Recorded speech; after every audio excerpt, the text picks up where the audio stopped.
날씨가 몹시 무덥지요. 잘 지내셨습니까? 우리는 살아가면서 참 많은 변화를 겪으면서 살아가고 있습니다. 어느덧 봄이 되었는 것 같더니만 벌써 여름이 한여름을 지나가고 있습니다. 조금 있으면 이제 가을이 오겠죠. 겨울이 올 것입니다. 마찬가지로 우리의 몸도 가을로 겨울로 변해가게 될 것이고, 우리가 발을 딛고 살아가는 이 사회의 경제 사정도 또 늘 한 곳이 있는 것이 아니라 변화되어 가게 될 것입니다. 이러고 보면 사람의 마음도 고정되지 않고 늘 변한다라고 할 수 있겠습니다. 어떤 사람과 관계 속에서 늘 좋을 수만은 없지요. 오늘은 좋았는데 내일은 또 서로 다투고 또 차갑게 대하기도 하고, 이렇게 평생 왔다 갔다 서로 밀고 당기며 이렇게 살아가는 것이 인생이 아닐까 생각해 보게 됩니다. 그러다가 어느 날 영원히 함께 할 것 같은데 한 사람이 또 떠나가기도 하고, 우리가 살아가는 이 세상이 바로 이런 모습이다라고 합니다. 세상에 변하지 아니하는 것은 하나도 없다라고 할 수 있다라는 말씀입니다. 그런데 성경에서는 아주 놀라운 말씀을 합니다. 변하지 아니하는 것이 있다라고 말씀합니다. 그것은 오늘 제목에 있는데, 여호와의 인자하심, 이것은 절대 변하지 않는다라는 것입니다. 1절을 다시 한번 보십시오. 그런 의미에서 1절 우리 같이 한번 읽어볼까요? 시작. 여호와께 감사하라. 그는 선하시며 그의 인자하심이 영원하미로다. 아멘. 이 말씀은 이 시편 118편에 있는 말씀뿐만 아니라 성경 전체를 관통하는 하나님의 마음을 표현하는 그런 표현이다라고 할 수 있습니다. 여러분, 인자가 무엇입니까? 인자라는 말의 뜻이 두 가지가 있는데요. 하나는 말 그대로 예수님이 자기를 사람의 아들이다 이렇게 표현한 그 내용이 하나 있고, 오늘 본문에 나오는 인자는 조금 다른 의미입니다. 한자로 쓰면 어질 인자를 쓰시고 사랑자자를 씁니다. 놈자자가 아니라 사랑자자를 씁니다. 어질고 사랑하는 분이라는 그런 의미죠. 그런데 이 인자라는 말은 좀 더 깊은 의미가 담겨져 있습니다.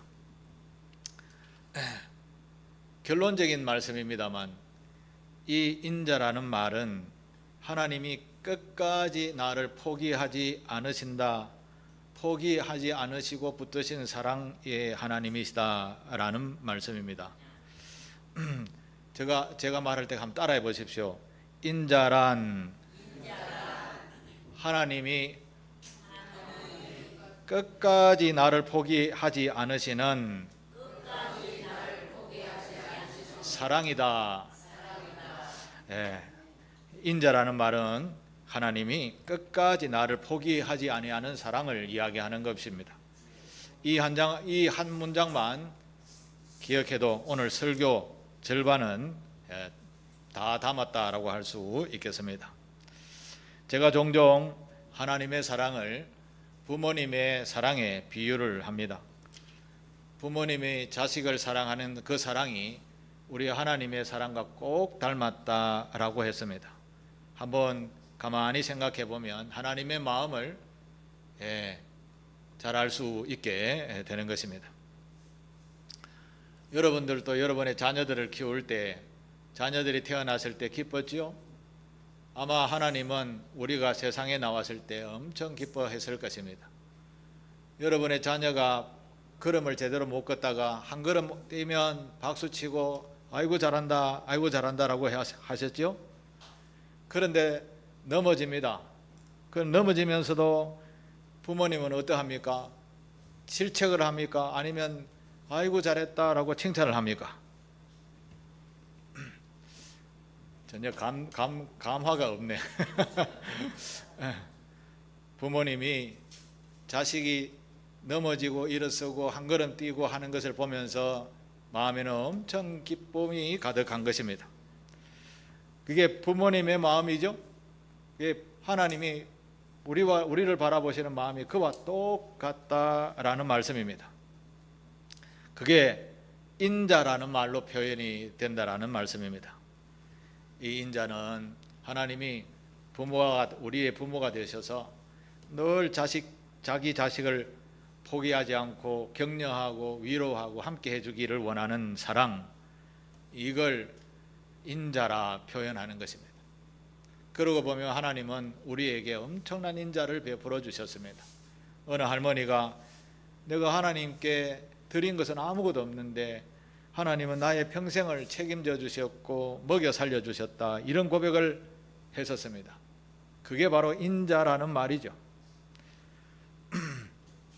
우리는 하나님께 드린 것이 많지 않은데 하나님은 오늘 또 우리에게 우리가 살아가고 있는 이 삶의 현장에 엄청난 복을 우리에게 허락해 주셨다라는 것입니다. 햇볕도 주시고 공기도 주시고 건강도 주시고 은혜도 주신 것이죠. 이것이 바로 일상에서 만나는 하나님의 인자하심의 사랑이십니다.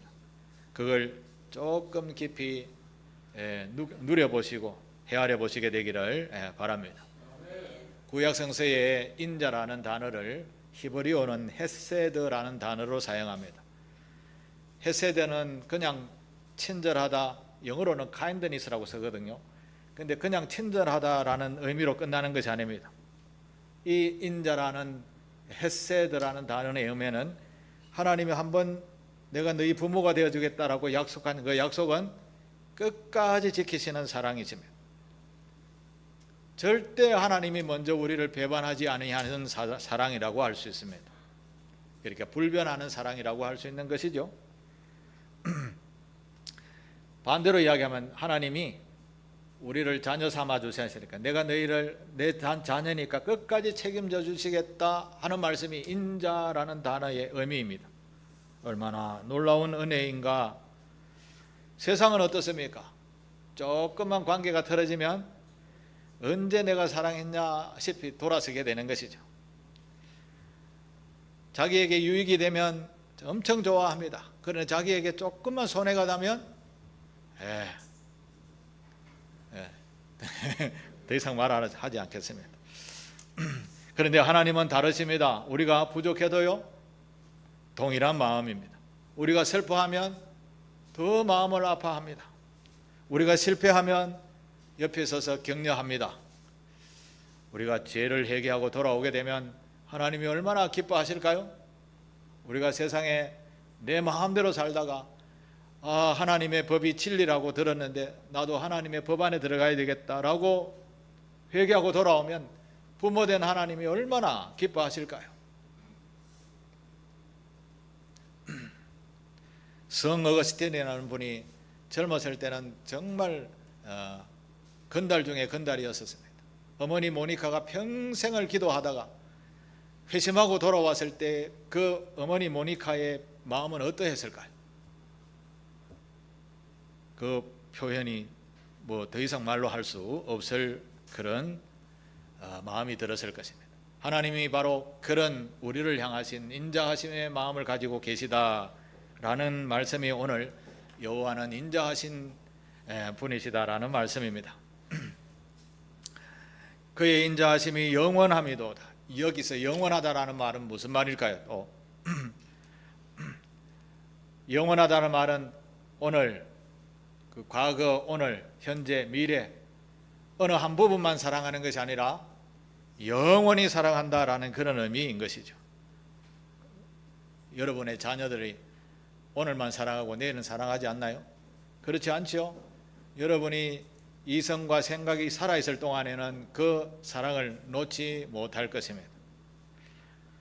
90 드신 부모님이 77 먹은 아들이 시장 갈 때 얘야 뭐라고 할까요?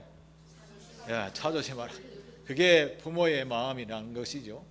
그게 하나님의 마음은 인자하심으로 표현된다라는 그런 말씀입니다. 자, 우리는 이런 인자하신 하나님을 믿고 따릅니다. 그래서 오늘 이 인자하신 하나님을 바라보면서 살아가는 저와 여러분들이 가져야 할 마음 두 가지가 있습니다.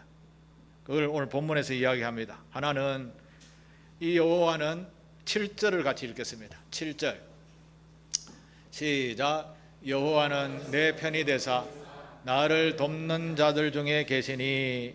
아멘.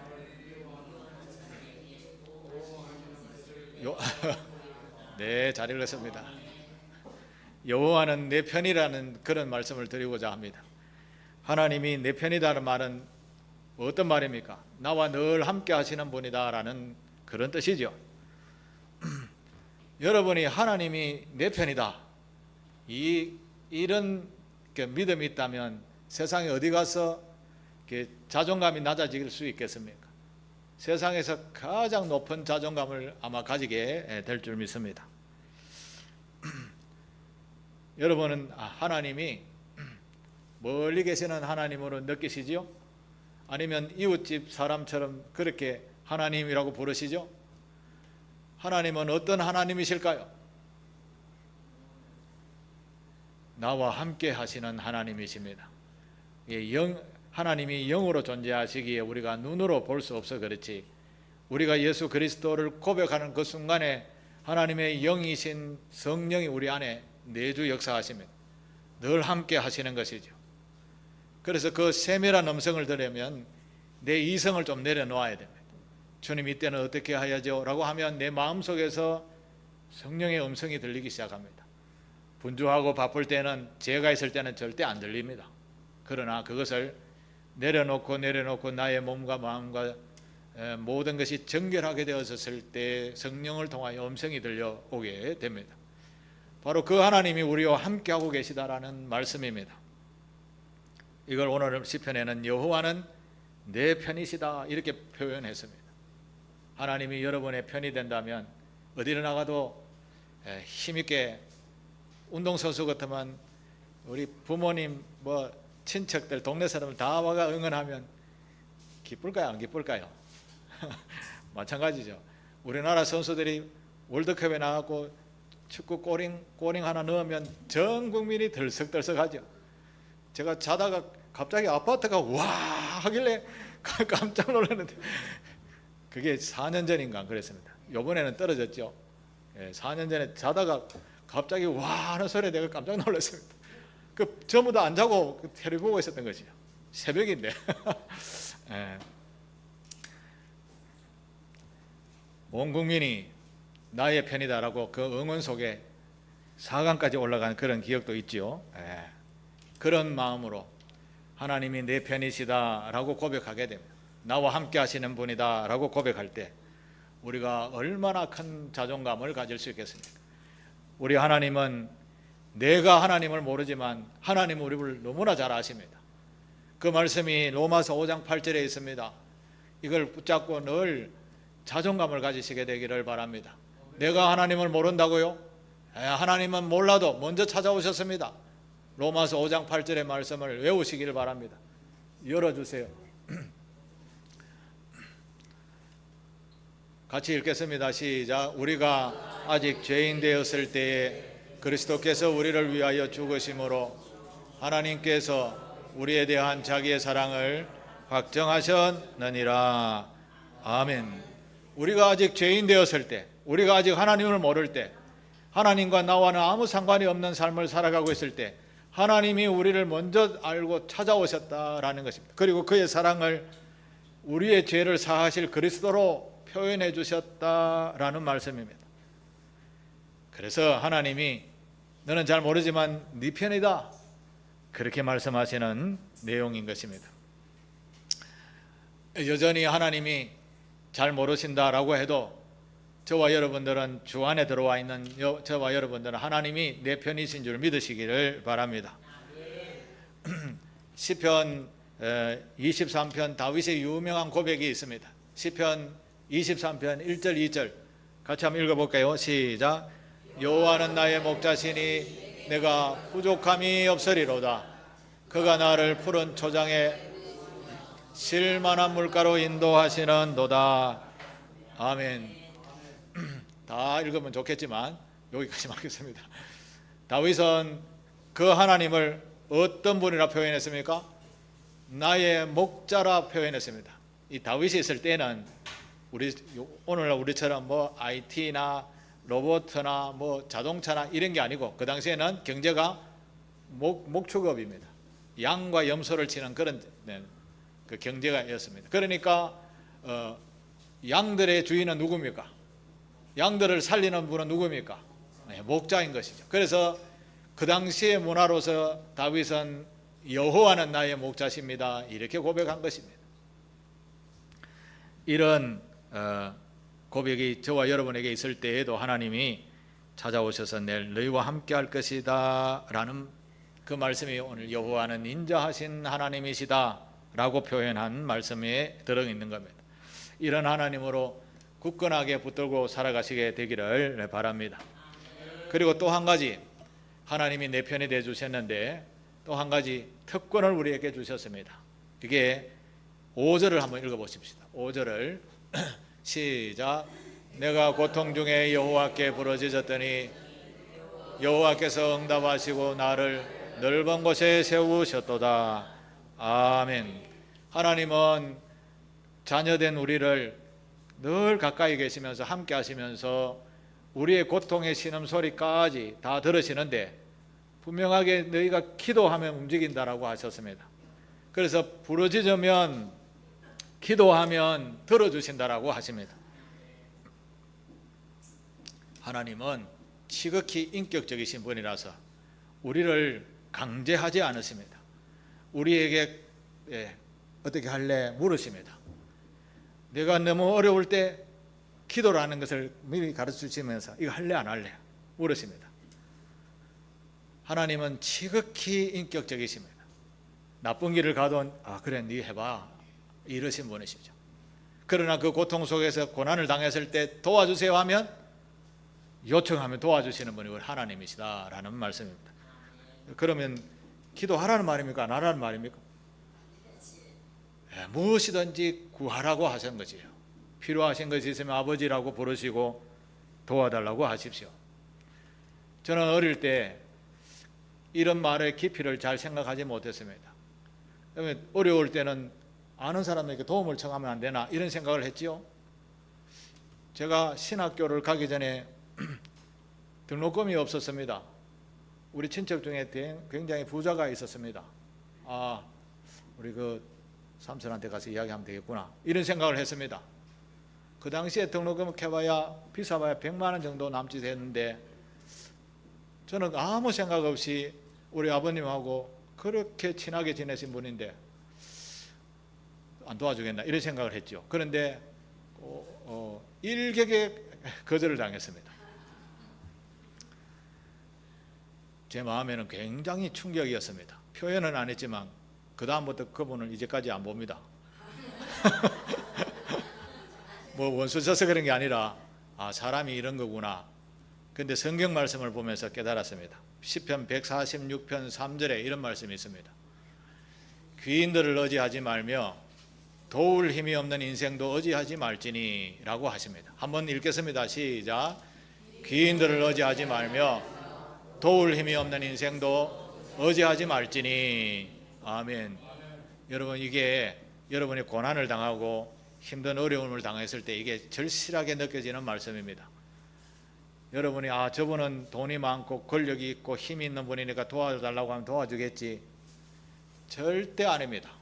나의 생각과는 완전히 반대입니다. 인생을 절대 의지하지 마시게 되기를 바랍니다. 여러분의 자녀들을 그렇게 사랑하지요. 자녀도 믿을 수가 없습니다. 여러분이 힘이 빠지고 나이가 들고 보면 여러분을 바라볼까요? 여러분의 재산을 바라볼까요? 솔직하게. 그러니까 귀인들을 의지하지 말고 도울 힘이 없는 인생을 의지하지 말고 여호와 하나님을 의지하시게 되기를 바랍니다. 제가 그때 너무 큰 충격이었습니다. 그 뒤로는 절대 이웃에게 구하지 않습니다. 하나님께 하나님 이거 필요한데요 라고 하면 10년을 공부하면서 차비가 없을 때도 있었지만 차비 없는 그 전날 밤에 어떤 누가 차비를 들고 와서 목사님 이거 책을 사보시지요. 이거 서울 왔다 갔다 하는데 차비로 쓰시죠. 이렇게 공급받아서 서울을 그래 왔다 갔다 하며 공부를 했었습니다. 하나님께서 그렇게 도우셔서 한 번도 결석하지 않고 출입할 수 있었습니다. 사람은 강한 것 같아도 약합니다. 유한합니다. 자기의 주머니의 것을 남에게 주는 것은 쉽지 않아요. 말은 쉽지 않습니다. 그런데 우리는 전능하신 하나님, 오늘 제목이 인자하신 하나님께 구하라고 하시죠. 구하면 후히 주신다라고 하셨습니다. 예수님께서도 유명한 말씀을 하셨죠. 마태복음 11장 28절에 수고하고 무거운 짐진 자들아 이렇게 이야기하셨죠. 같이 읽겠습니다. 수고하고 무거운 짐진 자들아 다 내게로 오라. 내가 너희를 쉬게 하리라. 전능하신 하나님의 아들이신 예수가 우리에게 하시는 말씀입니다. 제 말이 아니고 교훈이 아닙니다. 주님이 수고하고 무거운 짐 지고 있지 다 내게로 가져와 여기에 내 앞에 내려놓고 구해봐라 이런 말씀인 겁니다. 안 구해보셨죠? 구해보시게 되기를 바랍니다. 요한복음 16장 24절 같이 읽습니다. 지금까지는 너희가 내 이름으로 아무것도 구하지 아니하였으나 구하라 그리하면 받으리니 너희 기쁨이 충만하리라. 아멘. 이럴 때는 크게 아멘 하는 겁니다. 말씀대로 살면 반드시 이에 대한 특별한 복이 임하게 될 줄 믿습니다. 그런데 야고보서 4장 3절에 반대말이 있습니다. 구하여도 받지 못함은 뭐 때문에요? 정욕으로 서려고 잘못 구하기 때문이니라. 예, 우리가 기도하는 기도 내용을 스스로 한번 가만히 들어보십시오. 이게 진짜 하나님의 나라와 이웃들을 위한 기도인가 아니면 내 배를 채우기 위한 나의 유익을 위한 것인가? 아마 따지고 보면 내 배를 채우는 것, 내 이익을 위한 것, 내 명예를 위한 것 그게 더 많을걸요? 예. 이런 말씀을 생각하면서 바른 기도를 드리는 저와 여러분 되시기를 바랍니다. 제가 할아버지가 되고 보니 제대로 손자밖에 없어서 손자를 바라보는 마음이 자녀를 바라보는 마음보다 좀 더 크다라는 것을 느껴보게 되었습니다. 여러분들도 아마 그럴 것이라 생각합니다. 인자하신 하나님이 바로 이와 같이 똑같은 마음을 가지고 있다고 생각하면 하나님의 인자하심을 여러분 금방 아실 수 있습니다. 그 하나님의 마음을 아시고 구하십시오. 함께 하신 하나님께 구하십시오. 그러면 반드시 얻게 될 줄로 믿습니다. 잘못 구하지 말고 제대로 구하시게 되기를 바랍니다. 시편 121편의 저자가 이런 이야기를 합니다. 시편 121편 1절 2절 같이 고백하겠습니다. 내가 산을 향하여 눈을 들리라. 나의 도움이 어디서 올까? 나의 도움은 천지를 지으신 여호와께로서도와 여호와께서 나를 실족치 아니하게 하시며 너를 지키시는 이가 졸지도 아니하시리로다. 아멘. 우리 하나님은 우리를 향하신 사랑은 절대 실수하지 않으시는 사랑이십니다. 절대 주무시지 않습니다. 우리를 언제까지 지키신다고요? 24시간 내내 일평생 내내 지키신다라는 주무시지도 아니하시는 하나님이시다라는 말씀입니다. 그래서 구해보라는 것이죠. 자, 결론적으로 우리는 이런 하나님을 인자하신 하나님이다라고 이제 말씀하는 것을 들었습니다. 자, 그러면 이 인자하신 하나님을 향하여 우리가 어떻게 살아야 할까요? 우리가 어떻게 살아야 할까요? 저자 6절에 여호와는 내 편이시라 이렇게 고백했지요. 여호와는 내 편이시라 내가 두려워하지 않겠다라고 이야기합니다. 우리는 이런 마음을 가지고 사셔야 되는 거예요. 하나님이 내 편인데 어디 가도 낮은 자존감이 있을 수가 없습니다. 높은 자존감을 살아야 됩니다. 돈이 한 푼 없어도 높은 자존감을 가지고 사십시오. 주님, 내가 돈이 한 푼도 없습니다. 도와주세요 라고 하면 어느 누구를 통하여서라도 실족지 않게 해주시는 하나님이시다라는 말씀입니다. 그래서 우리는 이 하나님, 인자하신 하나님을 나의 하나님으로 믿고 따라 사시게 되기를 바랍니다. 이웃집 아저씨가 아니고 나의 하나님이십니다. 우리는 사랑의 하나님이라고 이야기하죠. 그 사랑의 하나님 속에는 나의 하나님과 그냥 대중적인 하나님, 이 두 가지 마음이 포함되어져 있는데, 내 마음에 나의 부모님처럼, 나의 할아버지 할머니처럼 나의 하나님, 나의 할아버지, 나의 부모님 이렇게 여기시고 그 인자하신 하나님께 구하셔야 되는 것입니다. 우리는 보편적으로 그냥 하나님 하면 대중적인 하나님으로 알고 있습니다. 관중석에서 축구 선수를 응원하는데 그 축구 선수는 우리를 보지 못합니다. 대중적으로 보고 내 편이 많구나 이렇게 알지요. 그러나 하나님은 그런 하나님이 아니시고 정확하게 나를 알고 계신다라는 분이십니다. 그래서 시편 저자는 내가 두려워하지 아니하리니 라고 그렇게 표현한 것입니다. 말씀을 정리해 보겠습니다. 여호와는 인자하심이다, 인자하신 하나님이시다 라는 말은 누구의 사랑을 본받으라고 했습니까? 생각해 보라고 했습니까? 그 하나님의 인자하신 사랑을 어디다 비우면 되겠습니까?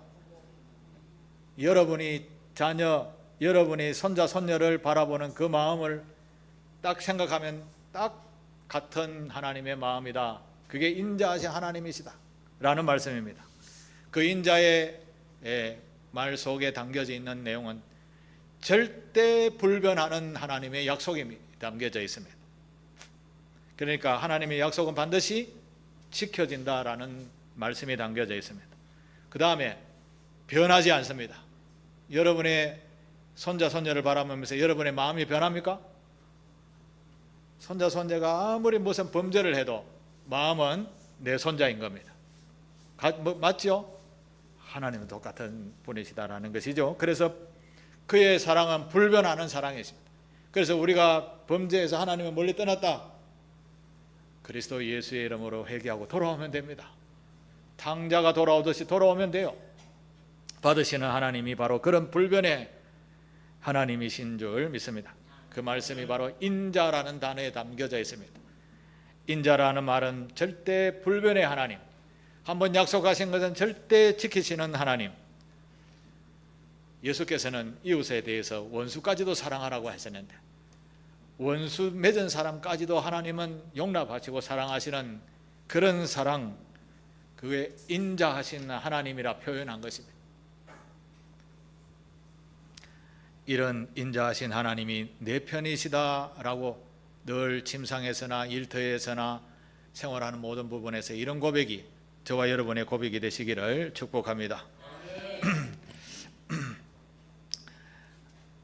나의 하나님과 그리고 대중적인 하나님과는 너무 큰 차이가 있다라고 했습니다. 이제부터 나의 하나님, 내 아버지, 내 할머니 할아버지처럼 우리 하나님을 그런 하나님으로 부르시고 그 입 앞에다가 인자하신 나의 하나님 아버지, 나와 함께 하시는 아버지 감사합니다. 나의 기도를 들으신 하나님 감사합니다. 내가 그런 마음으로 지금 살아가겠습니다. 이런 고백을 담고 행동하고 살아가는 그런 성도가 될 때 인자하신 하나님을 영화롭게 하는 성도의 삶이 될 줄로 믿습니다. 사랑하는 교회 여러분, 마지막 때까지 우리는 이런 하나님을 기억하고 그 하나님께 영광 돌리며 살게 되시기를 바랍니다. 하나님께서 우리에게 없는 복도 더하여 채워주실 줄 믿습니다. 따라해 보겠습니다. 그의 인자하심이 영원함이로다. 한 번 더, 그의 인자하심이 영원함이로다. 그 다음에는 할렐루야 이렇게 합니다. 할렐루야 무슨 뜻인지 아십니까? 하나님을 찬양한다라는 뜻입니다. 할렐루야. 기도하겠습니다. 사랑의 하나님 감사합니다. 사랑하는 교우들과 함께 주의 인자하심의 사랑을 우리가 듣고 배웠습니다. 이 인자하신 하나님을 우리의 삶 속에 영원히 붙들고 높은 자존감을 가지고 이 땅을 살아가게 하옵소서. 연약하고 부족한 세상 사람들에게 그 인자하신 하나님을 소개하면서 나의 삶으로 나타내며 정언하며 사는 우리 복된 상길 교회 교우들 다 되게 하옵소서. 예수님의 이름으로 기도하옵나이다. 아멘.